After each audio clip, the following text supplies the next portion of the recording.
आप सभी को मेरा नमस्कार। स्वागत है आप सभी का आपके अपने चैनल में जिसका नाम है न्यू अपडेट। जैसा कि आप सभी जानते हैं कि मैं ग्राम चौकीदारों को लेकर वीडियो बनाती हूं और आज मैं ग्राम चौकीदारों से जुड़ी हुई बहुत अच्छी जानकारी बताने वाली हूं। तो वीडियो को लास्ट तक ज़रूर देखें और अगर आप ग्राम चौकीदार हैं तो प्लीज़ चैनल को सब्सक्राइब ज़रूर कीजिए ताकि आपको ग्राम चौकीदारों से जुड़ी ताकि सबसे पहले जो है ग्राम चौकीदार से जुड़ी जितनी जानकारी है आप तक पहुंचती रहे। तो चलिए शुरू करते हैं आज का वीडियो। सबसे पहले तो मैं आपको बता दूं कि आप लोग को शायद पता होगा कि हमारे ग्राम चौकीदारों का जो मानदेय है बहुत ही कम है। इसको लेकर उन्होंने एक याचिका दायर की थी और वो याचिका 26 मार्च को 2023 में की थी और ये 2024 यानी कि 1 साल होने को आ गए हैं। इस पर सिर्फ तारीखें आगे बढ़ाई जा रही थी, सुनवाई नहीं हो रही थी, है ना। मगर अब जो है ग्राम चौकीदारों की जो है याचिका एक्सेप्ट कर ली गई है और अब सुनवाई की बारी है, यानी कि अब बहस किया जाएगा कोर्ट पे आप लोग को लेकर कि ग्राम चौकीदारों का जो मानदेय कम है या उसको लेकर क्या होना चाहिए नया या बढ़ना चाहिए, क्या कोर्ट का फैसला है। इस पर बहस हमारे वकील और सरकारी वकील आपस में बहस करेंगे। उसमें बताया जाए, वो हमारे वकील कहेंगे कि ग्राम चौकीदारों का मानदेय जो बहुत कम है वो उसको बढ़ाना चाहिए। इसको लेकर हमारी तरफ से बोला जाएगा, है ना। साथ ही मैं आपको बता दूं कि सरकार की तरफ से कार्यालय की तरफ से एक कागज़ जारी किया गया है जिसमें ये लिखा हुआ है कि अब बुज़ुर्ग बीमार ग्राम चौकीदारों को मतलब नौकरी से बर्खास्त किया जाएगा। अब उन्हें नौकरी पे नहीं रखा जाएगा जो लंबे समय से बीमार चल रहे हैं, है ना। तो इसको लेकर काफ़ी ग्राम चौकीदार अपसेट हैं, परेशान हैं और परेशानी की बात भी है क्योंकि इतने लंबे समय से ग्राम चौकीदार काम कर रहे हैं और अब ऐसा फैसला आ रहा है।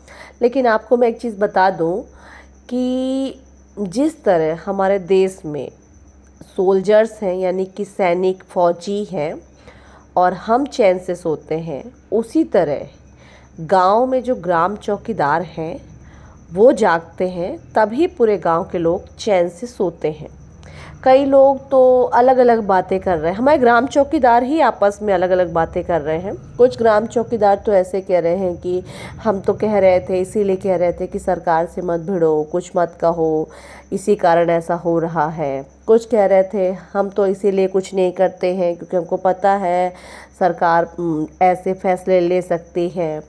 कुछ कह रहे हैं कि आप लोग मदद कीजिए, हम इसके खिलाफ़ आवाज़ उठाएंगे। तो मतलब अलग अलग ग्राम चौकीदार अलग अलग दिशा में जा रहे हैं। मतलब कहीं आज भी मतलब सिचुएशन परिस्थिति वही बनी हुई है कि जो हमारे ग्राम चौकीदार हैं वो एक आवाज़ बनकर नहीं बात कर रहे हैं। पहले की जैसे ग्राम चौकीदार इसके पहले भी चाहे धरना प्रदर्शन की बात हो या कोर्ट में याचिका दायर करने की बात हो, अभी हमारे जो गंगाराम भैया हैं वो बता रहे थे कि याचिका के लिए फ़ीस की ज़रूरत है उन्हें और वो सभी ग्राम चौकीदारों से मदद मांग रहे हैं कि भाई ऐसा तो नहीं है कि मानदेय बढ़ेगा तो उनका अकेले का बढ़ेगा, सभी का बढ़ेगा। उन्होंने खुद बताया कि अभी तक उन्होंने अकेले का 1 साल में 25-26 हज़ार रुपये उसमें खर्च कर दिया। बहुत से ग्राम चौकीदार कहते हैं हमारे पास नहीं है पैसा, हम क्यों दे, कहाँ से दे, वैसे ही मानदेय इतना कम है, हम कहाँ से लाएं। तो इस पर भी यही कहना चाहेंगे कि बात सही है कि हाँ, बहस के लिए वकील तो पैसा लेगा ही और उसमें पता नहीं है आपके हक में फ़ैसला आता है कि नहीं, मगर कोर्ट कचहरी में पैसे तो लगने ही हैं। इसको लेकर हमारे गंगाराम भैया कई दिनों से वीडियो में बता रहे हैं कि आप लोग उनकी मदद करें और कुछ पैसों की मदद कर सके, 100-200 जिसकी जो जितना हो, ताकि हम वकील को देकर और जल्द से जल्द अपने जो केस की है वो पैरवी की जा सके और उस पर बहस की जा सके जज के सामने। क्योंकि आप भी जानते हैं कि कोर्ट कचहरी के मामले में पैसे तो खर्च होते ही हैं। आपको पता है इतना बड़ा मतलब आदेश आया है, हाँ बड़ा ही है, इशू है क्योंकि हमारे ग्राम चौकीदार इतने लंबे समय से काम कर रहे हैं और अब उनको निलंबित किया जा रहा है, तो दुख की तो बात है। इस पर भी आपके जो क्या कहते हैं सूर्यवान भैया जी हैं, इस पर भी कोई उनका जो प्रतिक्रिया है वो बिल्कुल कुछ भी नहीं है। वो बिल्कुल कुछ भी इस पे चुप्पी साधे हुए हैं।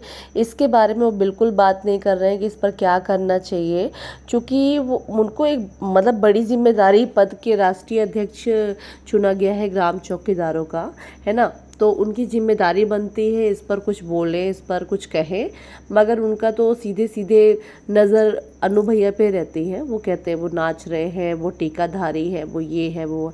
आप लोग को पता है आज के समय में सभी ग्राम चौकीदार लगे हुए हैं कि बीजेपी को वोट नहीं देना है ना। और हम एक ही चीज़ कहते हैं कि ठीक है हम बीजेपी को वोट नहीं देंगे, मगर दें किसको।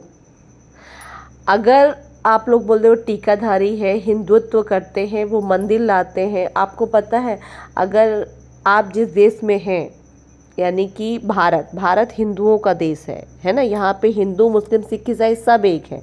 यहाँ पे ऐसा कुछ नहीं है, यहाँ पे सभी रह सकते हैं, मगर सभी को अलग अलग जगह दिया गया है ना। मुसलमानों को उनकी प्राथमिकता के हिसाब से पाकिस्तान दिया गया है, ऐसा नहीं है।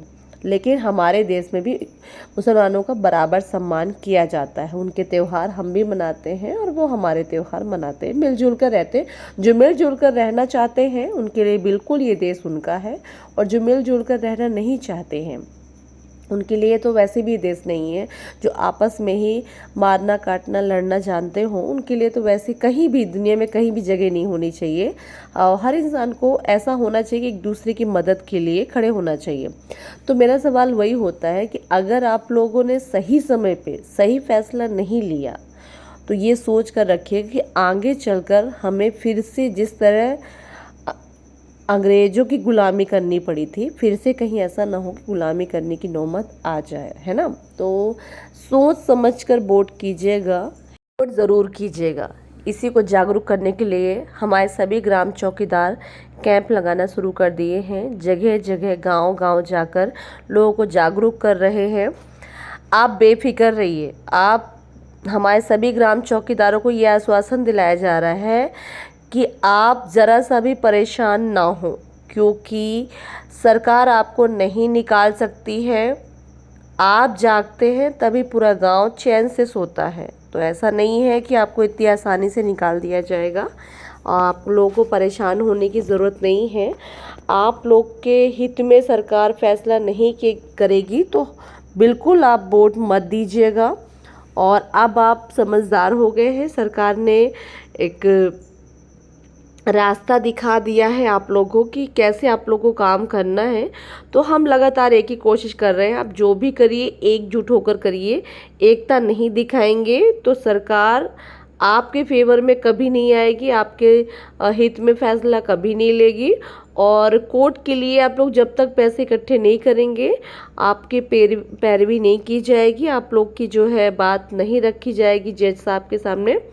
तो आप लोग इस पर भी विचार कीजिए, गंगाराम भैया से बात कीजिए, है ना। चलिए मिलती हूँ एक नई जानकारी के साथ, तब तक के लिए नमस्कार। वीडियो बने रख कीजिए, वीडियो देखते रख कीजिए। वीडियो से लेकर कोई सुझाव है या आप किस जगह से हैं कमेंट करके ज़रूर बताइएगा। जो भी सरकार की तरफ से अपडेट आएंगी, ग्राम चौकीदारों को लेकर कोई जानकारी आएगी, मैं वीडियो के माध्यम से आपको ज़रूर बताऊंगी। आपके ज़िले की जानकारी आएगी तो मैं वीडियो के माध्यम से ज़रूर बताऊंगी। तो चलिए मिलती हूँ अगली वीडियो में, तब तक के लिए नमस्कार।